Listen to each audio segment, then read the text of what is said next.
এটা কোন লেখা হচ্ছে বিদ্যুৎ মোটরর କାର୍ଯ୍ୟାବଳୀ କାର୍ଯ୍ୟାବଳୀ তো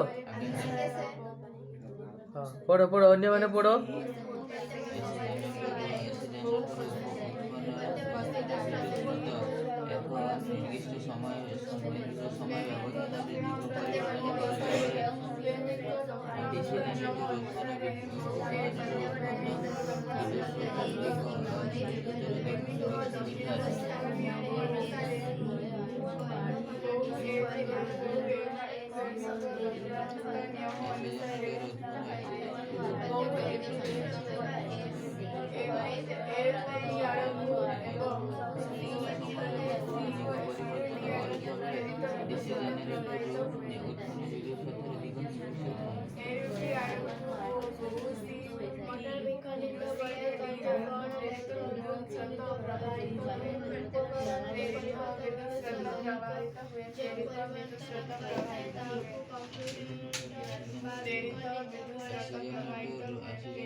লেখিকি প্র্যাকটিস করছো লেখিকি প্র্যাকটিস করছো তো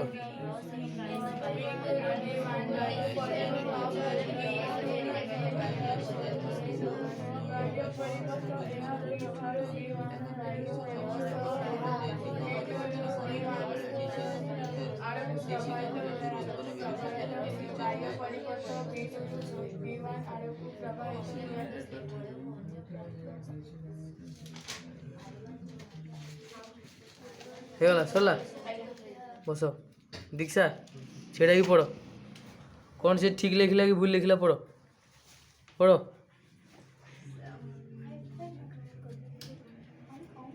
ବିଦ୍ୟୁତ ମୋଟରର କାର୍ଯ୍ୟପ୍ରଣାଳୀ 1 ନମ୍ବରରୁ କ'ଣ ଲେଖା ହେଇଛି 1 ପଏଣ୍ଟରୁ ବିଦ୍ୟୁତ ମୋଟରର କାର୍ଯ୍ୟପ୍ରଣାଳୀର ମନେକର ମନେକର କୁଣ୍ଡଳୀକୁ ହଁ ଘଣ୍ଟା କଣ୍ଟା ଠିକ୍ ଲେଖା ହେଇଛି ନା ହଁ ତାପରେ ଯେଉଁ ସମୟରେ এবি ଉପରକୁ ଉଠେ ସେହି ସମୟରେ ସିଡି ତଳକୁ ଖସି ଯାଏ।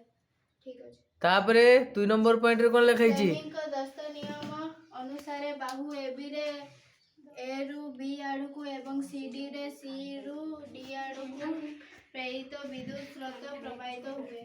2 ନମ୍ବର ନା ଆଜ୍ଞା ସାର୍ 3 ନମ୍ବରଟା ଜୋର ଟିକେ ପଡୁନ ଖାଇନ କି ବାହ୍ୟ ପରିପଥ B2 ରୁ B1 ଆଡକୁ ପ୍ରବାହିତ ହୁଏ। ତାହେଲେ এটা কোন সরিলা কাহার কার্যপ্রণালী বিদ্যুৎ জেনেটর তেণু বিদ্যুৎ জেনেটর নামাঙ্ক চিত্র জানিগল নামাঙ্ক চিত্র পরে তার কোন থিলা গঠন প্রণালী দেখিলা তারপরে গঠন প্রণালী পরে কোন থিলা କାର୍ଯ୍ୟପ୍ରଣାଳୀ ତେଣୁ ଏଇଟା ଗୋଟେ ଲଙ୍ଗ କ୍ୱେଶ୍ଚନ୍ ତୁମର କମ୍ପ୍ଲିଟ୍ ହେଲା। ଏବେ ଫ୍ଲେମିଙ୍କର ବାମ ହସ୍ତ ନିୟମ ଦକ୍ଷିଣ ହସ୍ତ ନିୟମ ଏସି ଆଉ ଡିସି ଏହାକୁ ପଢ଼ ଏହାକୁ କମଲକୁ ଲେଖତେ ଦିଆଯିବ ହେଲା। ନିଷାଦ ଅଛି ଅନିତା ଅଛି ଆମର କୃଷ୍ଣଚନ୍ଦ୍ର ଅଛି ଦିଆଯିବ ହେଲା। ପରବିନ ରେଡ଼ି ହୁଅ ସମସ୍ତେ ପଢ଼ି ଚାଲ ଆଉ ଅନ୍ୟମାନଙ୍କୁ ଖାତା ଚେକ୍ କରାହବ।